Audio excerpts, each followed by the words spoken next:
Hello everyone, I hope you're having a wonderful day today. I wanted to give you some winter care tips for your orchids to keep them happy and healthy throughout the winter. There are some challenges that you face during the winter in growing your orchids that you really don't face much throughout the rest of the year. So I thought I would give you some tips on that. And also I wanted to share some blooms with you. It always makes me feel better in the winter to see some beautiful orchid blooms. It reminds me that spring is coming.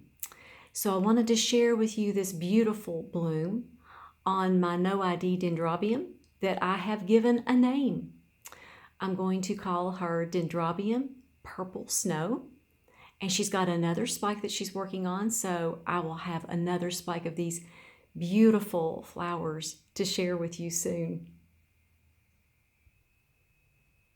One of the most frequently asked questions I get during the winter is, what temperature do you keep your water culture phals in to keep them happy through the winter? I have found that I don't let my room get any colder than about 68 degrees Fahrenheit. That's about 20 degrees Celsius, and they do well. I have heard of other people go a little bit lower than that. But I know that mine really thrive at about that temperature. So if your room is cold, what I would suggest you do is keep them near a heat source, but you might also want to keep a humidifier running around right at them so that they don't dry out, because the roots that aren't in the water can dry out if you don't have a humidifier going. Last year, that was what I faced all winter long. And now that I'm running a humidifier around them, they're doing much, much better. And another thing to take into account is that in the colder winter months, your orchids won't absorb as much water or nutrients. So I've found that my orchids just don't need as much water as they did, say, in the fall. I'll give you some examples. Phal legato is in moss, and what I do is I just kind of lift these pots every day to see who needs to be watered.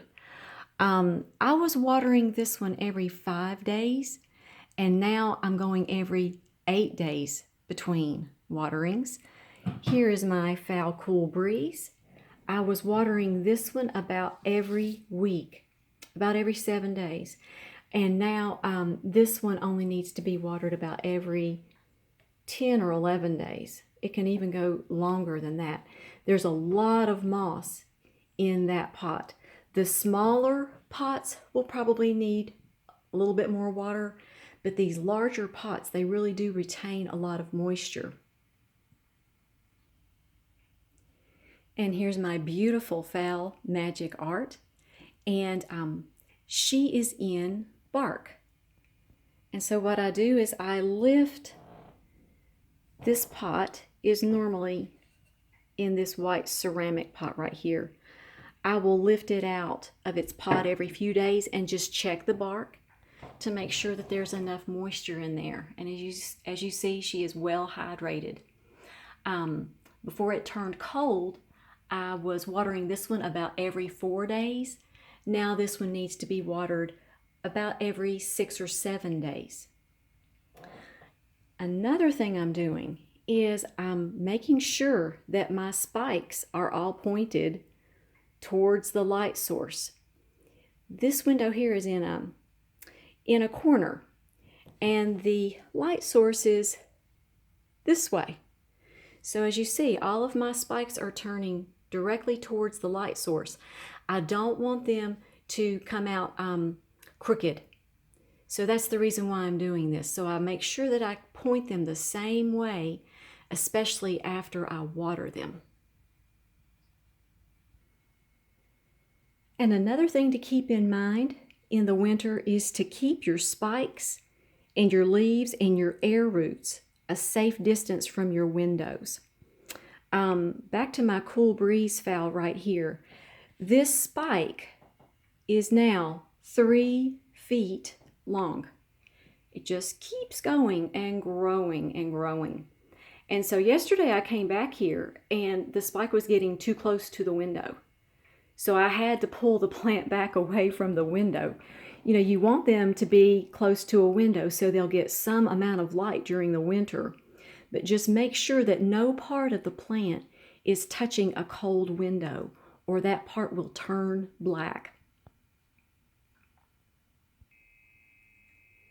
And another issue when it gets cold is your humidity will go down and it will tend to dry out your air roots.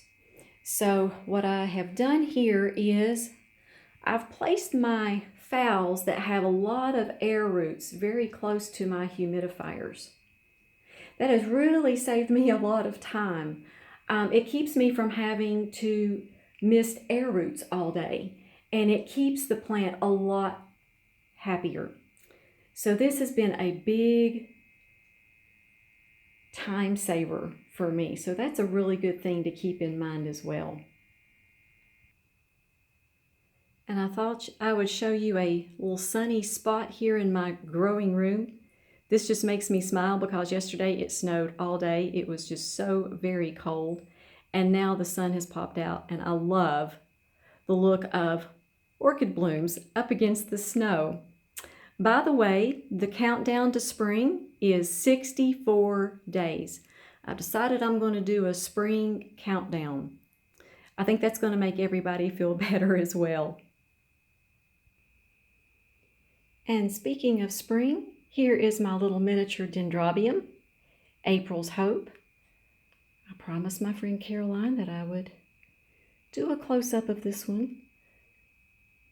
She asked me if this is 2 spikes with 1 bloom each or 1 bloom with 2 blooms. It's 1 spike with 2 blooms. It's a very charming little mini den. She makes me happy.